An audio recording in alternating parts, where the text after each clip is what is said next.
Welcome back, fight fans, to another exciting episode of Sunday Night Fights. I'm AmiPolizeiFunk, and I am here with a very, very honored guest, Greg Wilson from Relic. Greg, how are you doing? I'm doing fantastic. How are you? I'm good. It's fight night. I'm always happy on fight nights. I still can't get the jitters out. I think it's your influence. You know, talking to the big boss at Relic's pretty exciting. Oh man, I'm just as nervous and excited to be here. All right, well, thanks for waking up early in Vancouver, British Columbia to join us. Greg Wilson is, of course, the producer of Company of Heroes 2 at Relic Entertainment. And, yeah, we're on the cusp of the next release for Company of Heroes 2, the Victory at Stalingrad, it's called, right? That's Tuesday, yeah? Yeah, that's the DLC portion of it. Actually, we're calling it the Turning Point update, so it's a lot more than just DLC. We've got some free DLC in there too. We've got some new maps, we've got some new commanders, we've got some new features, and then the Victory at Stalingrad is just a piece of that. That's just some new content that you can actually download and play in the theater of war. And so what exactly, like what is the Theater of War edition? What are the details of, like, what kinds of maps do we get and missions and so forth? So you get a mix, just like with the previous Case Blue drop, you get a mix of co-op missions. There's 2 of those. There's 2 solo challenges, and then there's 2 more AI battles that are all brand new. So lots of great content in there. We've also got some new commanders that are coming out that you can purchase. But I think the big story here for us is the free stuff. I mean, that's the stuff that we're excited to release. We like free stuff. And pump it back into the community. So 2 new maps for that. We've got 4 commanders that we're giving away for free. 2 with email registration. It's a super simple process. You just sign up for email validation. What's this all about? I know nothing about this. How does this work? Oh, really? Yeah, so it's just a way for us. So we don't have any way of getting in touch with our player base right now. So we've created a super simple email registration system, and we're incentivizing with 2 commanders. So you just drop your email in, it sends you a quick email back, you validate that, and it unlocks 2 great free commanders. Yeah, super simple. Cool, and that's completely separate. You also just launched brand new forums for Company of Heroes 2, right? The official forums got a serious makeover. Serious makeover, yeah. So the guys are pretty jazzed about that. The whole website got a big makeover. If you go and check it out, it's been completely redone, top to bottom. New forums, new setup. It allows us to drive new content into that and share content from great supporters like co2.org. So we're excited about that. Thank other you, features. Yeah, no problem. Other features in the Turning Point update are chat. We've got this custom chat lobbies now that we've introduced. That's a feature that I think a lot of our player base have really been asking since day one for. Yes. And we've gotten around to our first version of it. So it's going to be released November 12th. In the Turning Point update, and it's a way for you to chat through Steam groups, public and private.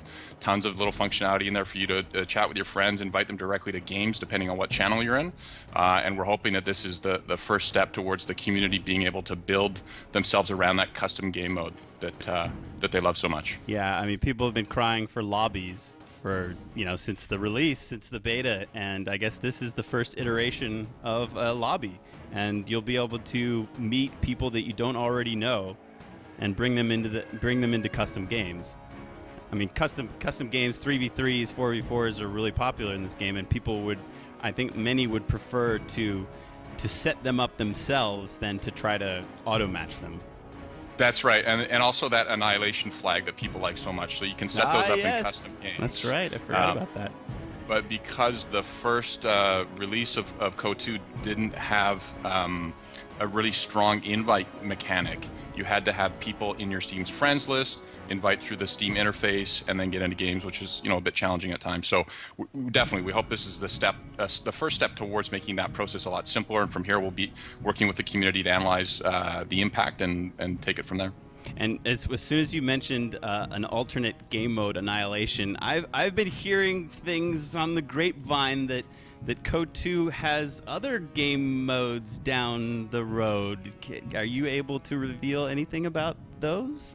The grapevine? Where's that? that? Exist? I hear things. It's mostly just Marcus, because I know he's after you guys every day.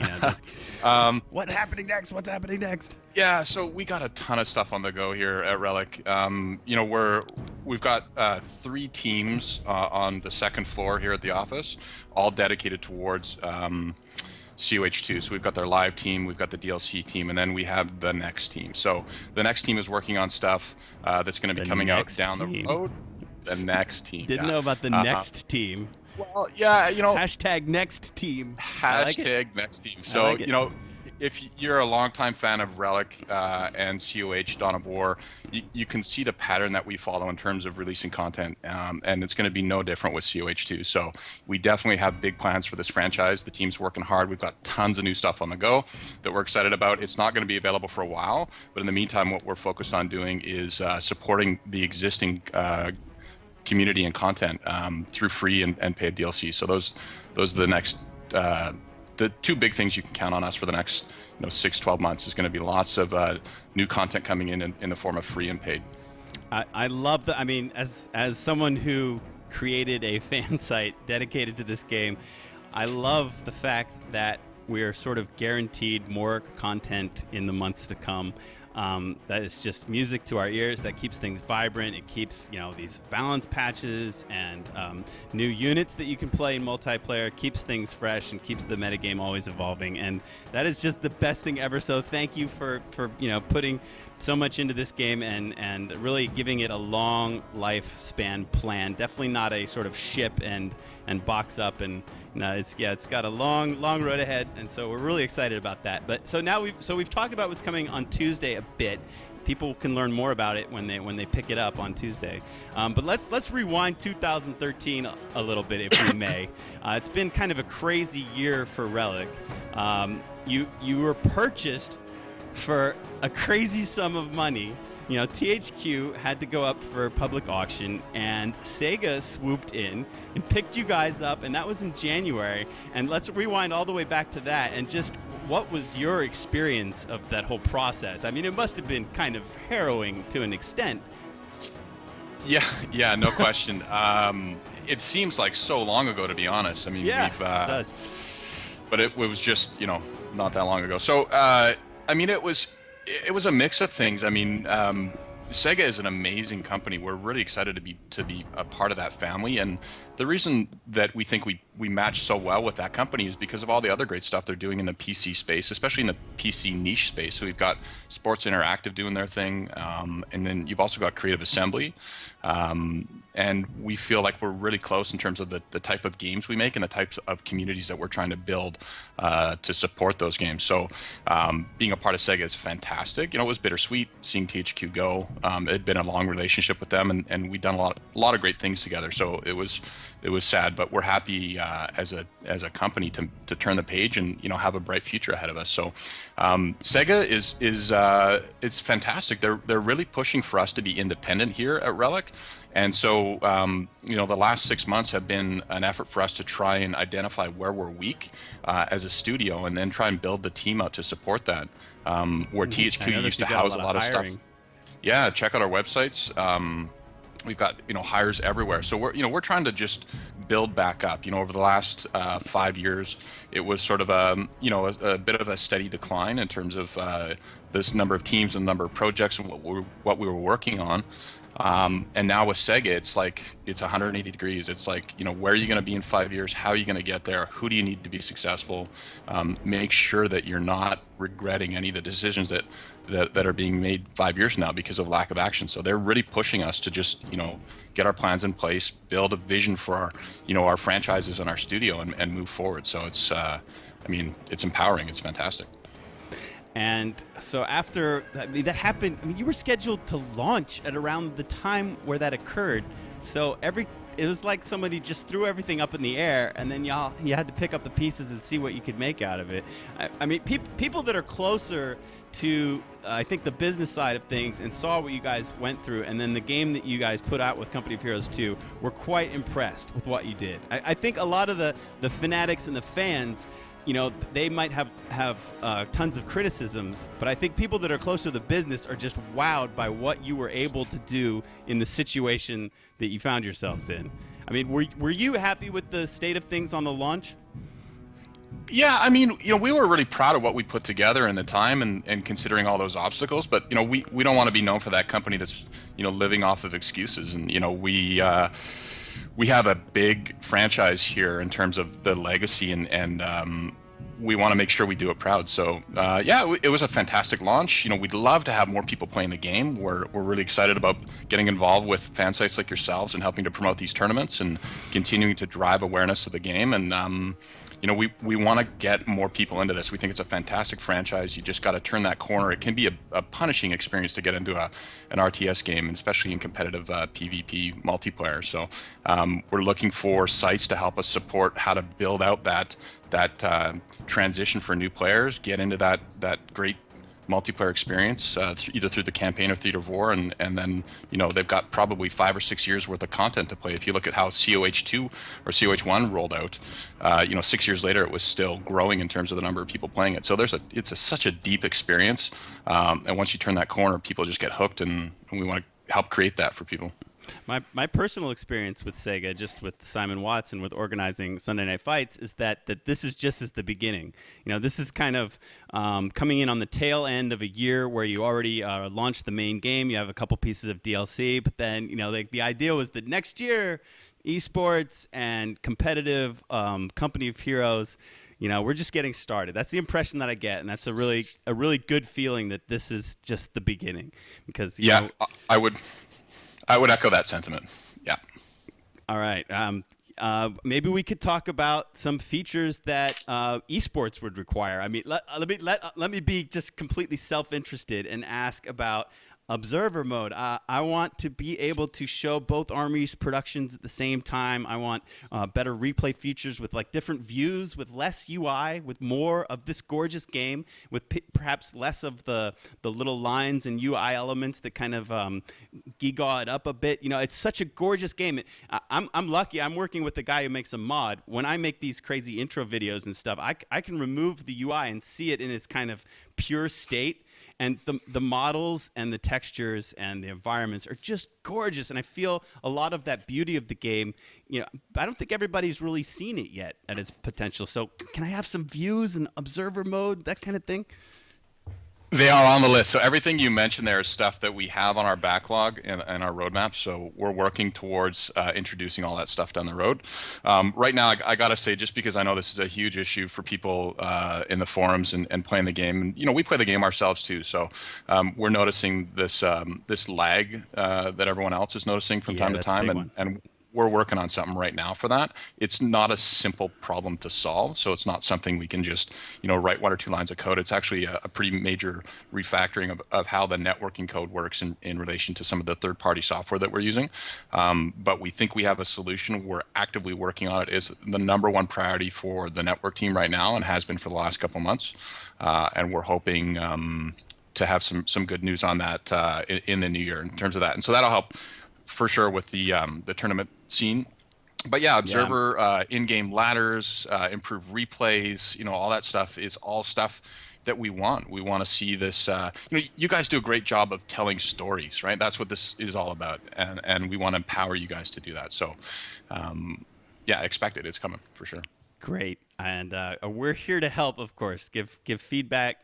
criticism, suggestions. I'm a big fan of esports. I was watching BlizzCon last night, and Jadong and SOS and $100,000 prize pool and all the commentators there, and it's just this. It feels like we're at the beginning of something really fresh and really new that's going to just keep growing. As far it's esports in North America, here in Germany, it's huge. So I feel like this is only going to grow, and I want to be a part of it. You mentioned the server lag, and that's it's the input lag, and that's extremely important because so many players complain about that. They're having difficulty really getting the fine control of the units that they're looking for, and I'm really glad that you mentioned that because that has got to be one of the top concerns. But that makes me think about servers. When I met you in Vancouver a couple of months ago, thank you very much for bringing us out, by the way. I owe you a very fine dinner. If you ever come to Berlin, it's on me. But we talked a little bit about servers. Is there a chance that Relic, we're going to move to Relic servers, the games, and then you'll have more control? Or can you talk about that maybe in layman's terms? Well, yeah, I mean, the whole engine is built off of peer-to-peer networking, and that's what the COH1 was built off of as well. So I can't see us moving to a client-server architecture where the server is actually running the simulation. That's just a big endeavor that I don't know if it makes sense for us. And I'm not the tech guy to be able to really comment in detail on that. But we think we've pinpointed the problem in the terms of the peer-to-peer network and how we're relaying packets through, like I said, some third-party software. And so we're basically rewriting a relay server so that we control the packets. We control what happens with them, how quickly they're sent, how many times they're sent if they're lost in transfer, and all the internal tests we have will hopefully, all the internal tests that we run show that this should help the lag improve dramatically. And what it'll do is it will make it so that people that have lower end machines that potentially are lagging everyone in the game won't end up transferring that lag to other players. So they'll be lagging themselves. So people that go in, it's a big problem for multiplayer. People go in, they want to see the game look great. They maybe don't have the rig that's capable of doing it, and that lag is transferred to everyone else. Yeah. So this change will actually isolate that to them. So if they want to run their game faster than or higher spec than the machine can take, then they're going to isolate the lag to themselves, and it won't propagate over the network. That would be nice. I've had the experience many times of there's always this one guy that's like, "What? Your settings are too high. How dare you enter this multiplayer game with us with those high settings to slow us all down?" But let's keep running through 2013. So we talked about Sega a little bit, and we talked about the launch. And if I hope you don't mind, but I'd like to ask you about the Russian snafu. You have this guy, bad comedian, who made a YouTube video that I guess went kind of viral in Russia. And then the whole thing just exploded into, I guess it got media attention. And I never followed all of the particular details, but I guess one of your distributors wound up not selling Company of Heroes 2 in Russia. Can you kind of fill us in on the story from your perspective? Yeah, for sure. I mean, the high level is that the material content in the campaign of CO2 was considered offensive to some people in Russia. And so, within their rights, they got together as a group and they started talking about it. And they had a petition signed and they got involved in trying to sort of remove that game from the shelf in Russia. So, we never sat down making this game and wanted to offend anybody. We just want to do our thing. We want to tell what we consider to be historically accurate stories. In this one particularly, we got a bit more involved in sort of a fictional storyline, which is something's a bit different for us. And it just didn't sit well with a certain portion of that community. So, it wasn't expected for us. It's not something we sat down and intended to do to upset a group of people. We just want to focus on making great games that are fun for people and sharing that with the world. So, right now as it sits, there's still people in Russia that are playing the game and loving it. So we're happy to continue to support that community. And if people aren't interested in purchasing the game, they can certainly opt out of it. It's not something that we're going to force on anyone. I mean, I've noticed some things coming out of the Relic Company of Heroes 2 social media stream that seem to be your way of responding to the issues that were raised. First of all, we had a very nice piece about the heroines of the Red Army, the female soldiers that were active in combat in Russia. That was on your. There were two pieces. I guess one that was written by Jeff Simpson Noun, and then another with commentary from Quinn Duffy. And I really appreciated those pieces. That's something that's kind of unique and wonderful about Red Army, and it's a pretty cool thing that you have these female sniper teams and female voices in this game. And then the second one is the victory at Stalingrad. This release that's coming on Tuesday seems chocked full of Russian heroism, and I think that's maybe what the criticism is based upon, that they wanted to see their grandfathers and their ancestors in a heroic light. It is Company of Heroes after all, and so I'm looking at Victory at Stalingrad, and that looks like it's going to have some sort of heroic Russian content.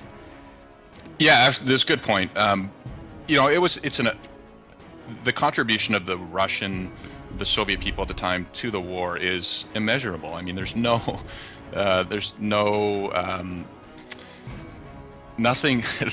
They helped win the war. I mean, it's pretty black and white. So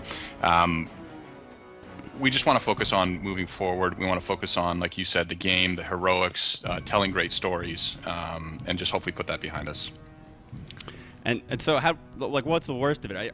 Is it selling at this distributor, or is that still in? I mean, is this thing still going on, or is it settled down, or? Yeah, I mean, it's settled down. Everything in the press sort of flares up and settles down a bit. The game is still selling, yeah, for sure. That's good news. Yep.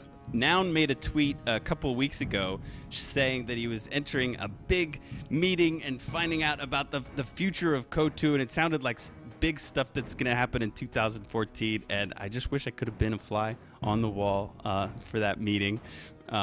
You were obviously involved. Is there any little tidbit that you can tell us, or can you tease us in any way as to what went on in there?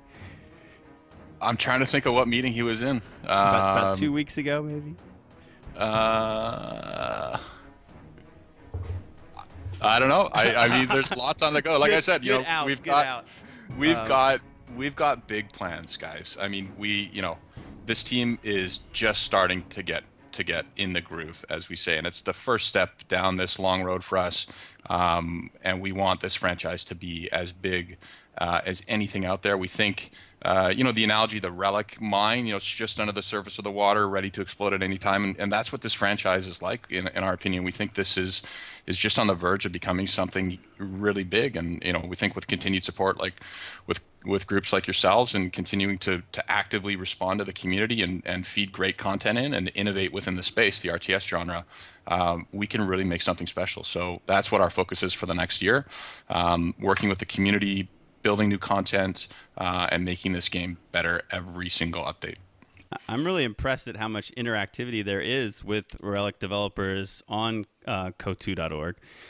We've got the Balanced Devs coming in and defending various points on the forum. Peter's fantastic, and just when I visited you guys to see how passionately your employees play your own game, that was like the most important thing I took away from actually coming to Vancouver was, seeing how much you guys love it. And I saw that passion firsthand, and that was really wonderful. You also moved to a new building, right? So yep. Do you have more floors than when I was there a few months ago, or were you going to grab another floor or something? Yeah, we need some more space. With the rate that we're hoping to build out these teams here, it could be that we need to start expanding within the building. So we have 2 floors here. We share the building with a couple other businesses, and if they want to move out to other spaces, we will happily take those rooms over, because we're starting to cram ourselves in here like sardines.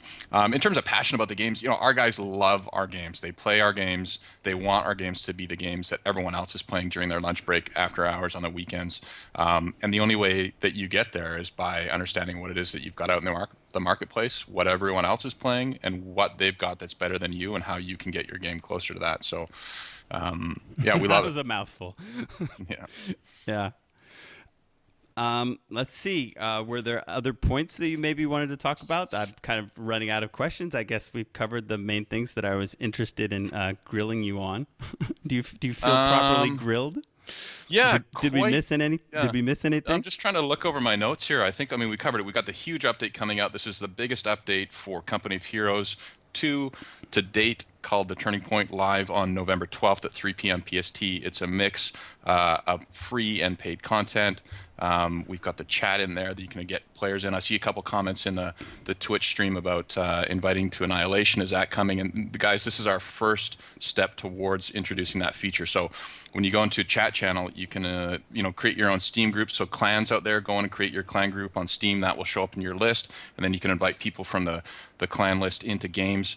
And then in the custom games, you can already set to Annihilation. So just go in there and set your mode up and play the games. And we're going to work with you guys, get some feedback, see how this feature is being used, whether it changes the dynamics of play at all, and we'll move towards the next iteration of that feature as quickly as possible based on the results. I'm liking the sound of that. I'm sure everybody is eagerly anticipating this first iteration of lobbies.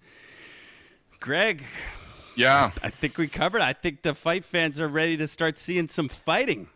I think they're ready too. It's gonna be Andy is Rippin' versus Holy Hammer. You gonna check out game one. I got HelpingHans coming in, who you met, of course. James Whiteside. He's gonna be my co-caster tonight. Absolutely, I'm definitely gonna stick around and watch this. It's gonna be an epic fight. We got two amazing players. I can't wait. This is going to be good, and I just have to once again personally thank you for having the community members out to Vancouver. That was just, I think all of us look back on it as a really wonderful experience. It was 3 short days, but they were packed with just good times and meeting great people and great food.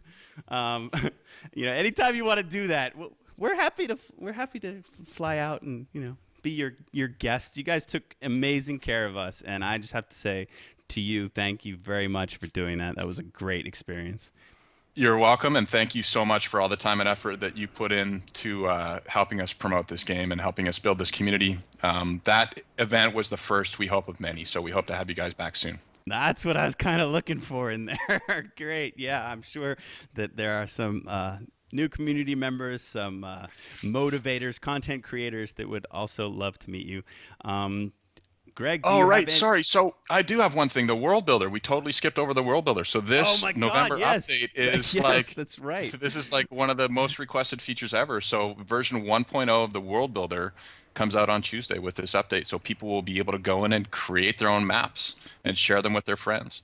That's something that I've been talking about so much with my buddies that I thought we already talked about it. Because of course, did too. White Flash is a good friend of mine. He's in my Ventrilo, internet speak program every night, and they're making maps. Uncle Sam too. They're making maps already because they're in the beta, and so.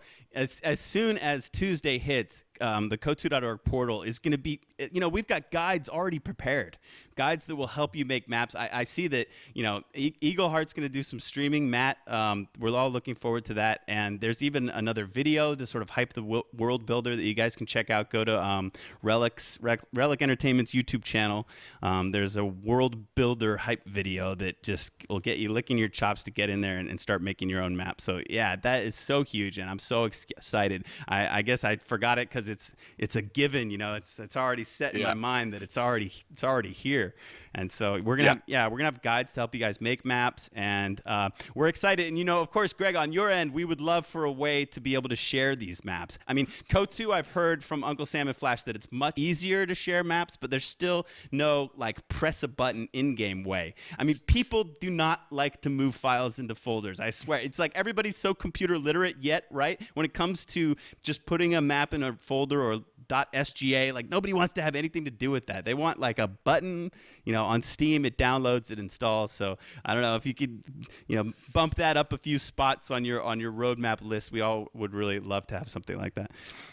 You bet. So like I said, V1, right? So V1 is just getting that tool out there, and then we'll start to work through the kinks of creating maps with the community. V2 is going to be Steamworks integration and the rest of the mod tools. So again, we know we're a bit slow getting this first pass out to everybody, but like I said before, we're getting momentum at the team. Things are starting to gel, and we're going to continue to drive this franchise forward. Excellent. Well, it's been our pleasure to have you on the show, Greg. Any shout-outs you want to give before you go off air? Sunday Night Fights, you guys rock. I'd love to thank the team in general for sticking through all the hard times, and it's just on the verge of blowing up, guys. So everyone, thanks, and thanks to the fans. You guys are why we do this and why we're still here, so thank you so much. All right, Greg Wilson, everybody. Greg Wilson, give him some love in the chat. How about some claps or something? When we first did this, the first season on X-Fire, before our first show, we said, anybody here in chat? And everybody typed clap. It was really cute. It was charming. And so maybe there's some love for you in the Twitch chat if you stick around.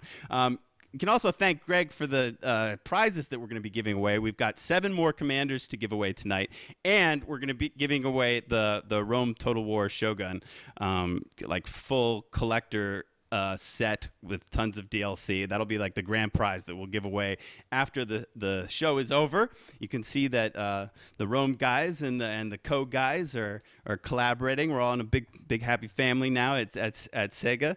And so I'm going to send you guys to the Fight Guard. You can check out Andy is Rippin' and Holy Hammer's mugs while we reset up and we get Helping Hands in here and start to cast Game 1 in just a few minutes. Greg, thank you very much. Have a wonderful Sunday afternoon. Thanks.